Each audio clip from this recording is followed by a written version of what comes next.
Luc 24, verset 13.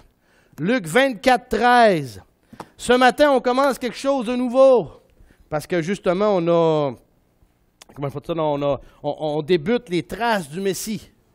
Sur les traces du Messie. C'est une étude de la séquence des événements prophétiques à venir. Puis, n'oubliez pas une chose. Ce qu'on a regardé depuis le printemps passé, tout ça maintenant s'imbrique. Ça arrive à son point culminant parce que les alliances, les dispensations nous conduisent à comprendre maintenant ce qui s'en vient. Ce qui s'en vient, parce que c'est là, vous avez reçu 2 cartes ce matin. 2 cartes. Une carte plus une feuille avec justement des règles d'interprétation. Ce matin, ça va être un petit peu technique. Mais il faut passer par là pour bien comprendre que lorsqu'on étudie des séquences prophétiques, lorsqu'on étudie des prophéties, on ne peut pas étudier ça à la va comme je te pousse. Oh, ça doit vouloir dire ça peut-être, puis à un moment donné, on change de côté. Non, non. Il y a une méthode bien précise pour étudier les prophéties. Il y a une méthode bien précise pour pouvoir passer au travers. Et c'est ça qu'on va regarder ce matin. On va se concentrer sur justement Merci beaucoup. Sur les 4 règles. Les 4 règles. Lorsqu'on suit un cours pastoral, il y a un cours qu'on appelle l'herméneutique. C'est l'art de sonder les Écritures. Okay? C'est d'apprendre à travers, il y a différentes règles qui sont appliquées, qui nous permettent de passer à travers les différentes études ou de sonder les Écritures pour pouvoir justement comprendre droitement les Écritures. Et ce matin, je sais qu'on ne passera pas à travers un cours d'herméneutique, mais j'aimerais qu'on regarde les 4 règles qu'on va utiliser tout au long de cette série d'études-là. N'oubliez pas une chose, parce que cette série d'études-là va probablement couvrir cette année au grand complet, peut-être même l'année prochaine, parce qu'il y a beaucoup de matière, il y a beaucoup de matériel, mais c'est toujours en fonction de ces 4 règles-là qu'on va étudier la séquence des événements prophétiques à venir. Alors, ce matin, c'est réellement le cœur de l'enseignement pour le prochain 30 minutes. L'autre tableau qu'on va parler de plus en plus, en tout cas, de façon plus ample tout à l'heure, c'est la chronologie justement de l'eschatologie. La chronologie de l'eschatologie. Et ce tableau-là, de la façon qui est faite, vous voyez la croix, et là, vous allez comprendre maintenant, vous voyez, dispensation de la grâce, l'ère messianique, dispensation, le millénium, autrement dit.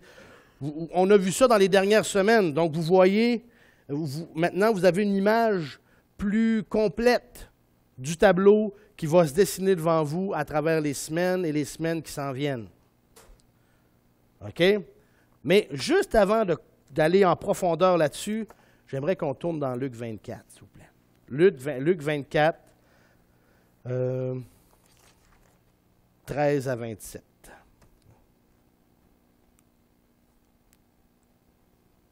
OK. Parfait. Verset 13 de Luc 24, page 125 dans le Nouveau Testament, ça va comme suit. Ce jour-là même, 2 d'entre eux, là, vous savez, Luc 24, la résurrection a eu lieu, puis là, les disciples sont sur le chemin d'Emmaüs. Ce jour-là même, 2 d'entre eux, s'en allant à un bourg nommé Emmaüs, qui était éloigné de Jérusalem de 60 stades, et ils s'entretenaient ensemble de tout ce qui était arrivé. Et comme ils s'entretenaient et qu'ils discutaient, Jésus lui-même, s'étant approché, se mit à marcher avec eux. mais leurs yeux étaient retenus de sorte qu'ils ne le reconnurent point. Et il leur dit, « Quels sont ces discours que vous tenez ensemble, chemin faisant? Et pourquoi avez-vous le visage triste? » L'un d'eux, nommé Cléopas, lui répondit, « Es-tu le seul étranger à Jérusalem qui ne sache point les choses qui s'y sont passées ces jours-ci? » Et il leur dit, « Et quoi? » Et ils répondirent, « Ce qui est arrivé à Jésus de Nazareth, qui était un prophète, puissant en œuvre et en parole devant Dieu et devant tout le peuple. Comment les principaux sacrificateurs et nos magistrats l'ont livré pour être condamné à mort et l'ont crucifié. Pour nous, nous espérions que ce serait lui qui délivrerait Israël. Et cependant, voici déjà le 3e jour que ces choses sont arrivées. Il est vrai que quelques femmes des nôtres nous ont fort étonnés, car ayant été de grand matin au sépulcre et n'ayant pas trouvé son corps, elles sont venues en disant que des anges leur ont apparu et leur ont dit qu'il est vivant. Et quelques-uns des nôtres sont allés au sépulcre et ont trouvé les choses comme les femmes l'avaient dit. Mais lui, ils ne l'ont point vu. Alors il leur dit, « Ô gens sans intelligence et d'un cœur tardif à croire tout ce que les prophètes ont dit, ne fallait-il pas que le Christ souffrit ces choses et qu'il entrât dans sa gloire? Puis, commençant par Moïse et par tous les prophètes, il leur expliquait dans toutes les Écritures ce qui le regardait. » C'est ça qu'on va regarder dans les prochaines semaines, dans les prochains mois.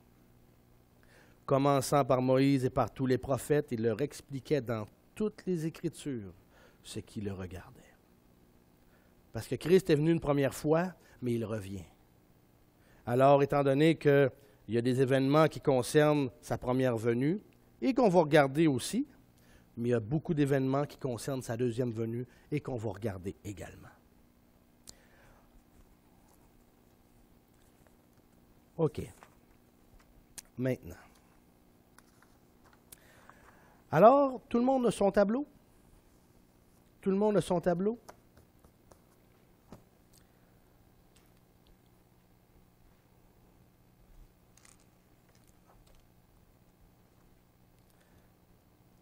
Parfait.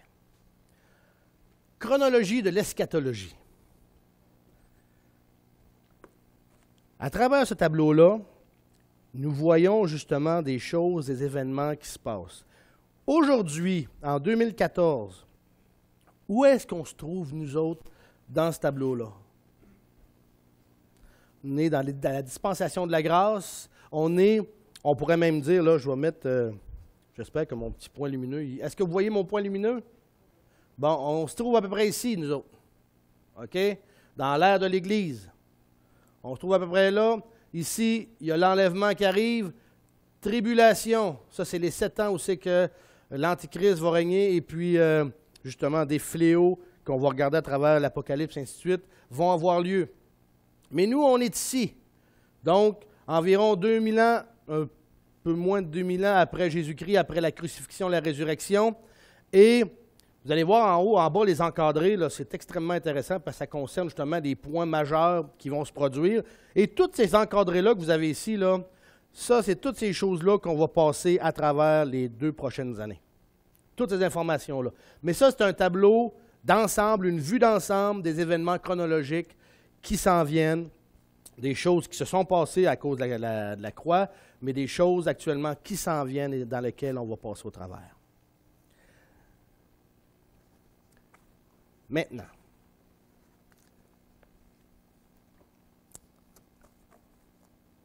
le tableau, gardez-le, parce que vous allez, j'espère que vous allez vous faire un cartable, parce que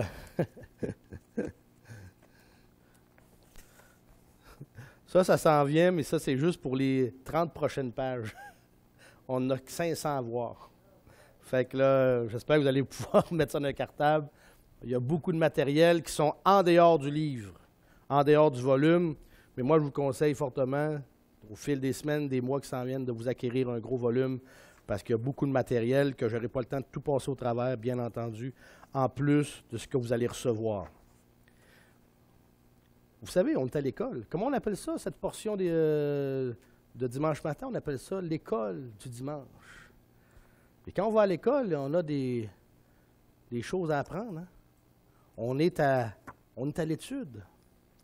Fait qu'on va regarder ce matin Et on va apprendre des choses un petit peu plus techniques.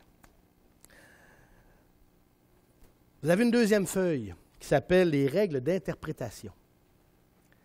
Les règles d'interprétation. Ces règles-là, comme je l'ai dit tout à l'heure, ce sont des règles avec lesquelles nous sondons les Écritures.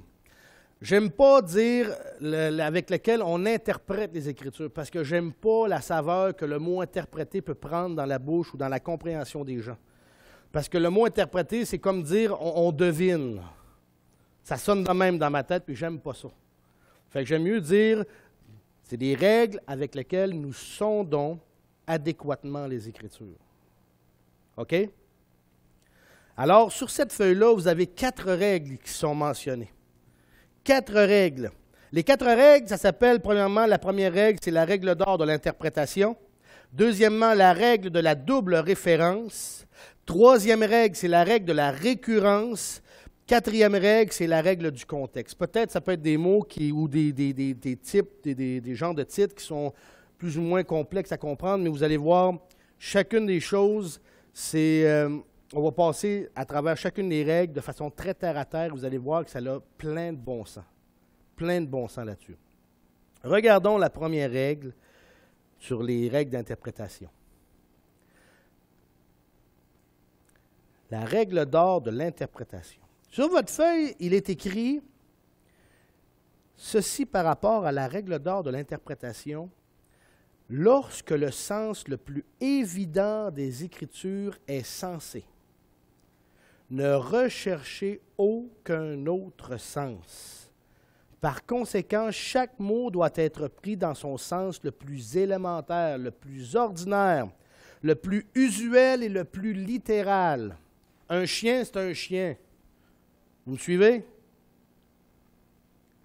À moins que les faits rapportés par le contexte immédiat, étudiés à la lumière des passages qui sont connectés après le passage en question, affiliés, et des vérités fondamentales et axiomatiques, indiquent clairement le contraire. Un exemple, quand Pierre est parti en extase, tu sais, dans Acte 10, et Pierre est tombé en extase, il a vu une nappe descendre avec des animaux dessus, puis il y a une voix qui a dit « Pierre, tue et mange ». On voit réellement que c'est là, on voit réellement que c'est du symbolisme. OK? Là, on ne le prend pas au sens littéral, ce que Pierre voit. De la même manière, dans Daniel, c'est dit que Nebuchadnezzar a fait un rêve. J'ai vu un rêve, il y avait une statue. Puis la statue, il y avait une tête en or. C'est du symbolisme. Là, c'est là qu'on voit du symbolisme. Mais sinon, on prend la Bible de façon littérale. Si c'est marqué Jésus monta dans la barque et prit la mer avec ses disciples, c'est de façon littérale. Il n'y a aucune autre image à voir là-dedans. Là. Ça, c'est une des choses qu'il faut absolument comprendre lorsqu'on étudie les Écritures, parce que quand ce n'est pas appliqué, on part sur. Il y a des gens qui partent sur des dérapes, puis là, à un moment donné, on se perd dans toutes sortes d'interprétations, on vient de le dire, et dans toutes sortes de devinettes. Un exemple. Quand je suis venu au Seigneur, les premières années, lui qui m'avait conduit au Seigneur avait une série sur justement l'Apocalypse, la fin des temps, les événements à venir. Mais l'enseignant sur les cassettes, il avait décidé que lui, le gouvernement communiste faisait partie des bêtes. Il avait tellement décidé allégoriser le fait que le communisme était une des bêtes de l'Apocalypse, que lorsque le communisme est tombé, tout son enseignement a dû prendre le bord, parce que le communisme n'existait plus en tant que gouvernement officiel. Vous me suivez? C'est pour ça qu'il faut faire attention et aller chercher aller chercher le sens littéral. Il y a un petit notez bien sur vos feuilles, c'est marqué, comme c'est le cas de toutes les langues, l'interprétation littérale ou normale n'exclut pas des figures de rhétorique. C'est une image, mettons comme on dit, se mettre le pied dans la bouche. C'est une expression pour dire qu'on s'est fourvoyé. OK, ça n'exclut pas ça. Mais on sait très bien que ça veut dire que C'est juste une figure pour dire que la personne s'est mêlée, elle s'est mis les pieds dans les plats, en autre expression en passant. Elle s'est fourvoyée, elle s'est trompée. Ça n'exclut pas ça, le sens littéral. Parce que ces dernières se basent sur le sens littéral. Est-ce qu'on me suit jusqu'à date? Oui? Donc, première règle, la règle d'or de l'interprétation, quand le sens des Écritures est évident, on ne va pas chercher plus loin pour essayer de créer une allégorie. Une allégorie, c'est une image où ce qu'il n'y en a pas. Première règle.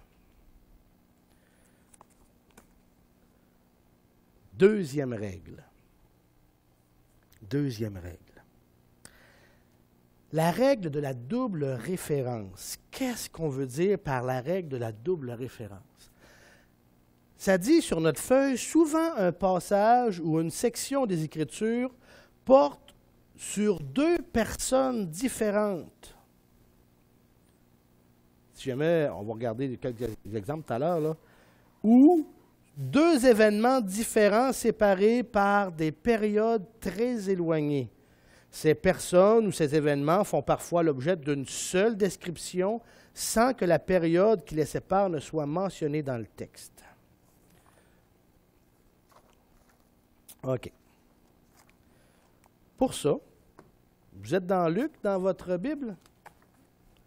Allez dans Luc 24, dans Luc 4, excusez, Luc 4.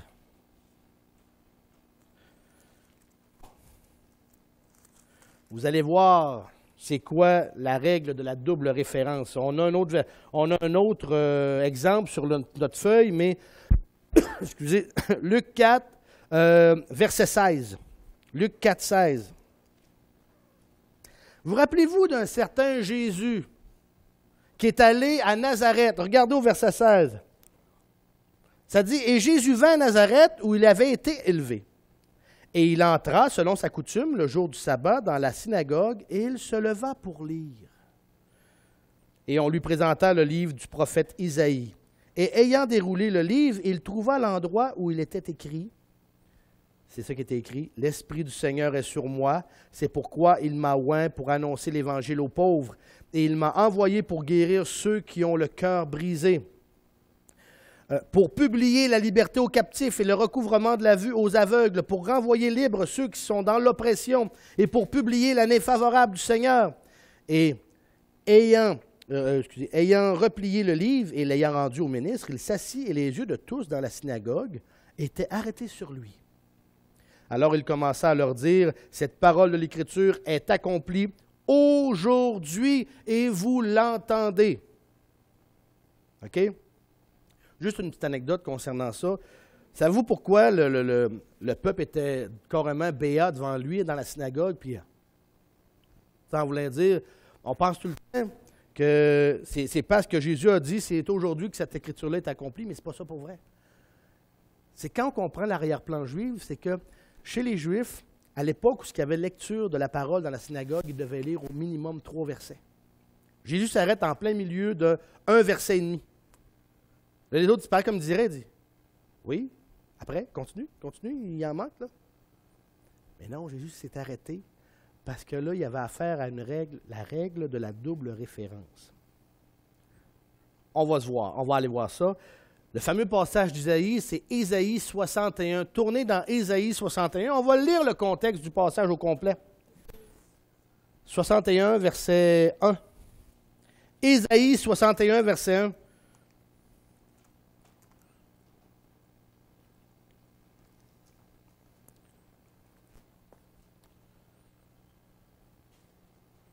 Ésaïe 61, page 904.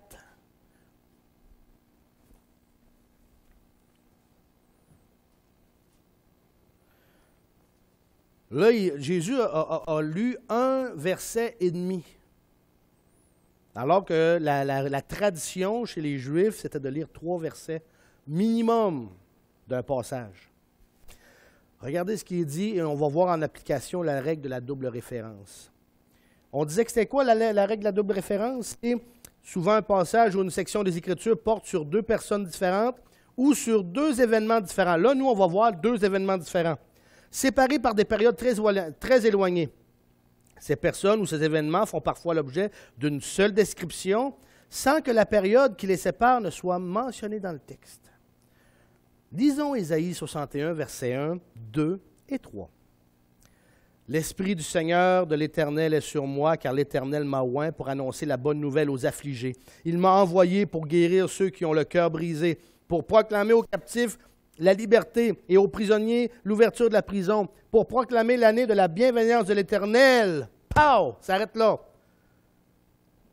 Jésus, à ce moment-là, il arrête de lire et il dit « Aujourd'hui, cette parole est accomplie et vous l'entendez. » Ça faisait mention de la première venue de Christ. Maintenant, le verset continue, mais il n'y a pas d'explication qu'il y a un laps de temps entre les deux. Mais la suite du verset et l'autre verset proclament la seconde venue de Christ. Regardez ce qui est dit. OK, pour proclamer l'année de la bienveillance de l'Éternel. L'année de la bienveillance de l'Éternel. Et le jour de la vengeance de notre Dieu. Quand Christ va revenir, vous savez ce qui va se passer. Hein, les tribulations, et ainsi de suite. Puis Christ va revenir, la bataille d'Armageddon. Donc, et le jour de la vengeance de notre Dieu pour consoler ceux qui sont dans le deuil. Là, Jésus est en train de parler de la délivrance d'Israël du début du millénium pour présenter à ceux de Sion qui sont dans le deuil et pour leur donner le diadème au lieu de la cendre. Un diadème, c'est parce qu'il va leur donner une gouvernance au lieu de la cendre, l'huile de joie au lieu du deuil, le manteau de louange au lieu d'un esprit abattu tellement qu'on les appellera les chênes de la justice, les arbres plantés par l'Éternel pour le glorifier. Et là, la suite, c'est réellement, ça parle de la deuxième venue, l'établissement, le rétablissement d'Israël dans le millénium. C'est ça, cette loi-là, de la double référence. Et on va l'utiliser souvent dans l'étude de la séquence prophétique à travers les semaines. Alors, ça, c'est la deuxième. Est-ce que tout le monde suit jusqu'à date? Oui? Tout le monde suit? C'est beau. L'exemple qu'on donne dans Zacharie 9, 9, 10 sur votre feuille, là, vous irez le voir, c'est assez intéressant, c'est le même principe. C'est le même principe. Donc, le verset 9, ça dit, le verset 9 traite de la première venue du Messie, puis le verset 10 concerne sa seconde venue. Tu sais, tout simplement. Donc, vous irez justement vérifier. Et dans le volume, il y a encore plus d'informations, plus d'exemples donnés par rapport à cette règle-là. OK. Troisième règle. Troisième règle. Cette règle-là, on va prendre un petit peu plus de temps parce que j'ai un long passage à lire. C'est pour ça que j'ai passé vite sur les deux premières, parce que celle-là, on a une bonne lecture à faire. Troisième règle qui va être utilisée à travers l'étude des séquences prophétiques, c'est la règle de la récurrence. La règle de la récurrence. Ça va comme suit. Tu sais, on dit quand on dit que quelque chose est récurrent, c'est quelque chose qui revient. Hein? La description d'un événement dans les Écritures suivie d'une autre description du même événement, donnant plus de détails que la première. Cette règle s'applique donc souvent à deux sections des Écritures. La première relate un événement dans sa séquence chronologique, et la seconde section décrit ce même événement en y apportant beaucoup plus de détails. Ézéchiel 38. Ézéchiel 38, s'il vous plaît.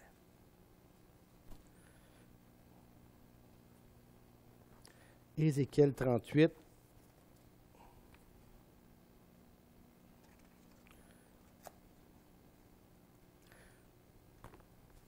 Oh, moto Fougial, Ézéchiel 38, verset 1. Là, on est carrément en...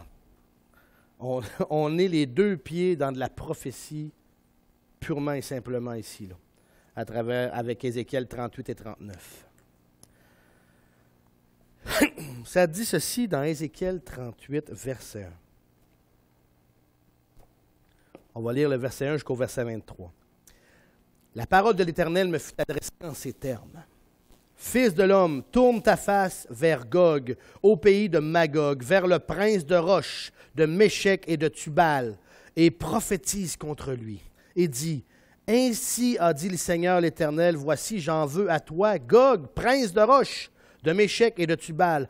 Je t'entraînerai et je mettrai une boucle à tes mâchoires, et je te ferai sortir avec toute ton armée, avec les chevaux et les cavaliers, tous parfaitement équipés, grande multitude armée d'écus et de boucliers, et tous maniant l'épée. Ceux de Perse, d'Éthiopie, de Pout sont avec eux, portant tous des boucliers et des casques. Gomer et toutes ses troupes, la maison de Togarma à l'extrême nord, avec toutes ses troupes, peuple nombreux qui t'accompagnent, sois prêt. Prépare-toi. Toi et toute la multitude assemblée avec toi, sois leur chef. On est en train de parler d'Armageddon, la bataille, là. OK? Sois leur chef. Après beaucoup de jours, tu seras assommé. Dans la suite des années, tu viendras en un pays délivré de l'épée et rassemblé d'entre plusieurs peuples sur les montagnes d'Israël, longtemps désertes. Maintenant, tous ramenés d'entre les nations, ils y habitent en sécurité. C'est ce qu'on voit aujourd'hui, les Juifs qui retournent en Israël. Hein? Plusieurs peuples sur les montagnes, c'est ça, montagnes d'Israël, longtemps désertes. Maintenant, tous ramenés d'entre les nations, c'est les Juifs qui quittent les nations, qui vont s'établir en Israël. Là.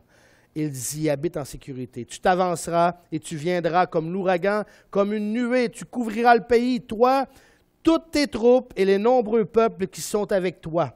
Ainsi a dit le Seigneur l'Éternel, en ces jours-là, des pensées monteront dans ton cœur et tu formeras de mauvais desseins. Tu diras, je monterai contre ce pays de villes sans murailles, je fonderai sur des hommes tranquilles en sécurité dans leur demeure, habitant tous des villes sans murailles, sans barres, ni portes.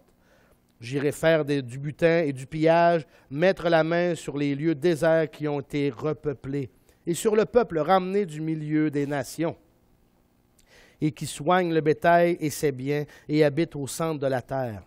Ah, habite au centre de la terre. Avez-vous remarqué, avez-vous déjà pris une map monde?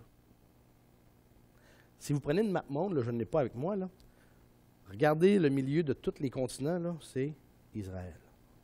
On continue.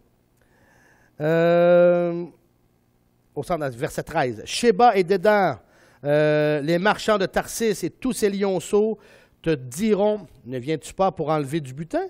Et n'as-tu pas assemblé ta multitude pour faire du pillage, pour emporter de l'argent et de l'or, pour prendre le bétail et les biens, pour enlever un grand butin? C'est pourquoi, fils de l'homme, prophétise. Et dis à Gog, ainsi a dit le Seigneur l'Éternel, ne seras-tu pas en ce jour-là qu'Israël, mon peuple, habite en sécurité? Et pourtant tu viendras de ton pays, de l'extrême nord, toi et plusieurs peuples avec toi, tous gens de cheval, une grande multitude, une grande armée. Tu monteras contre mon peuple d'Israël, pareil à une nuée qui couvre le pays. Ce sera dans les derniers jours. Je te ferai marcher contre mon pays, afin que les nations me connaissent, quand je serai sanctifié par toi, sous leurs yeux, ô Gog. Ainsi a dit le Seigneur l'Éternel, n'est-ce pas de toi que j'ai parlé jadis, par le ministère de mes serviteurs, les prophètes d'Israël, qui ont prophétisé alors pendant des années que je te ferai venir contre eux. Mais en ce jour-là, au jour où Gog marchera contre le pays d'Israël, dit le Seigneur l'Éternel, la colère me montera au visage, et je le dis dans ma jalousie, dans l'ardeur de ma colère, oui, en ce jour-là, il y aura un grand trouble dans le pays d'Israël. Les poissons de la mer, les oiseaux des cieux, les bêtes des champs et tout reptile qui rampe sur la terre, tous les hommes qui sont sur la face de la terre trembleront devant moi, les montagnes seront renversées, les rochers escarpés tomberont, et toutes les murailles s'écrouleront par terre. Et j'appellerai contre lui l'épée sur toutes mes montagnes, dit le Seigneur l'Éternel. L'épée de chacun se tournera contre son frère. Et j'entrerai en jugement avec lui par la peste et par le sang. Et je ferai pleuvoir sur lui, sur ses troupes et sur les grands peuples qui l'accompagneront, une pluie violente, des grêlons, du feu et du soufre. Et je me glorifierai, et je me sanctifierai, et je me ferai connaître aux yeux des nations nombreuses, et elles sauront que je suis l'Éternel. On parle carrément de la bataille d'Armageddon, là. OK, ici, là, la préparation de la bataille et le début de la bataille. Maintenant, chapitre 39.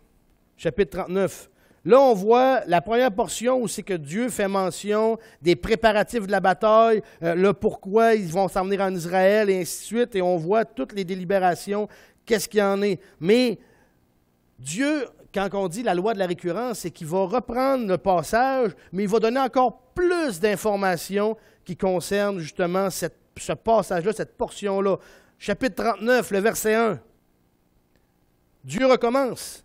Ça dit, « Et toi, fils de l'homme, prophétise contre Gog et dis, ainsi a dit le Seigneur l'Éternel, voici, j'en veux à toi, ô Gog, prince de Roche, de Méchec et de Tubal. Je te conduirai, je t'entraînerai, je te ferai monter de l'extrême nord et je t'amènerai sur les montagnes d'Israël. » Juste un petit vite, là, juste un arrêt. L'extrême nord d'Israël, c'est quel pays? La Russie. La Russie. C'est carrément ça. Je te ferai monter de l'extrême nord, je t'emmènerai sur les montagnes d'Israël, j'abattrai ton arc de ta main gauche, je ferai tomber tes flèches de ta main droite. Tu tomberas sur les montagnes d'Israël, toi et toutes tes troupes et les peuples qui t'accompagnent. Je t'ai livré en pâture aux oiseaux de proie, à tous les oiseaux et aux bêtes des champs. Tu tomberas sur la surface de la terre, car j'ai parlé, dit le Seigneur l'Éternel, et j'enverrai le feu dans Magog. Et parmi ceux qui habitent en sécurité dans les îles, ils sauront que je suis l'Éternel. Je ferai connaître mon saint nom au milieu de mon peuple d'Israël. Je ne profanerai plus mon saint nom, et les nations sauront que je suis l'Éternel, le Saint d'Israël. Voici, ces choses arrivent. Elles se réalisent, dit le Seigneur l'Éternel. C'est le jour dont j'ai parlé. Les habitants des villes d'Israël sortiront, allumeront et brûleront les armes et les boucliers et les écus, les arcs et les flèches, les lances et les javelines. Ils en feront du feu pendant 7 ans. La fin de la guerre d'Armageddon, c'est ça qui va se produire. Israël, le peuple, va sortir ramasser les armes de toutes les armées qui seront venues dans la vallée pour vouloir écraser Israël, vouloir l'anéantir.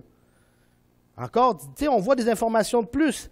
On n'apportera point de bois des champs, on n'en coupera point dans les forêts, parce qu'ils feront du feu avec ces armes. Ils dépouilleront ceux qui les avaient dépouillés, ils pilleront ceux qui les avaient pillés, dit le Seigneur l'Éternel. En ce jour-là, je donnerai à Gog une sépulture en Israël, la vallée des passants, à l'orient de la mer. À l'orient, c'est à l'est.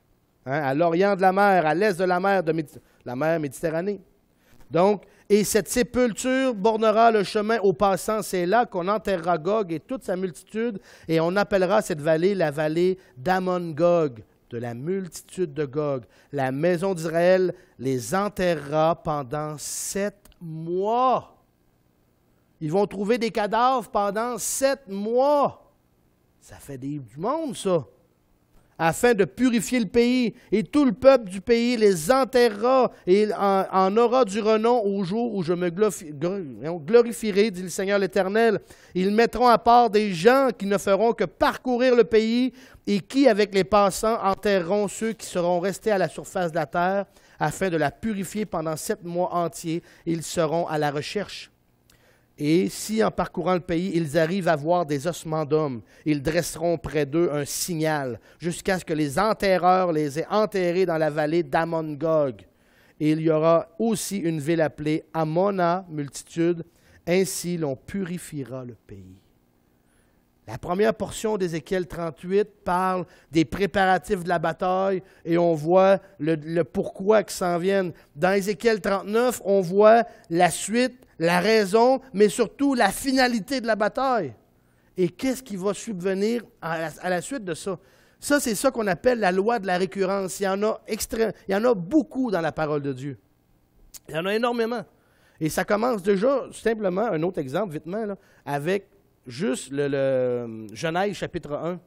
Quand Dieu a dit au début, « Faisons l'homme à notre image », Genèse 1, verset 26-27. Il commence en parlant de faire l'homme à son image, puis de le faire dominer celui-ci, puis ça. Puis à un moment donné, dans Genèse chapitre 2, il revient encore sur faire de l'homme, il est tiré de la poussière, puis ainsi de suite. Tu sais, il y a de l'information de plus dans le 2e chapitre qu'on ne retrouvait pas dans le 1er chapitre. Mais c'est les deux les mêmes événements. C'est ce qu'on appelle la loi de la récurrence. La parole de Dieu en est truffée. Puis, encore une fois, à travers l'étude des séquences prophétiques, on va en voir souvent de ça. On va en voir souvent. Jusqu'à date, ça va? C'est compréhensible, ça suit. C'est un peu technique ce matin, je le sais, mais c'est pour établir tout de suite la bonne base pour qu'on puisse après ça enclencher sur les prophéties en tant que telles. La dernière des règles qu'on va utiliser, la règle du contexte. La règle du contexte. Un texte pris hors de son contexte devient un prétexte. Vous avez déjà entendu ça quelque part. Amen? Amen? Bon.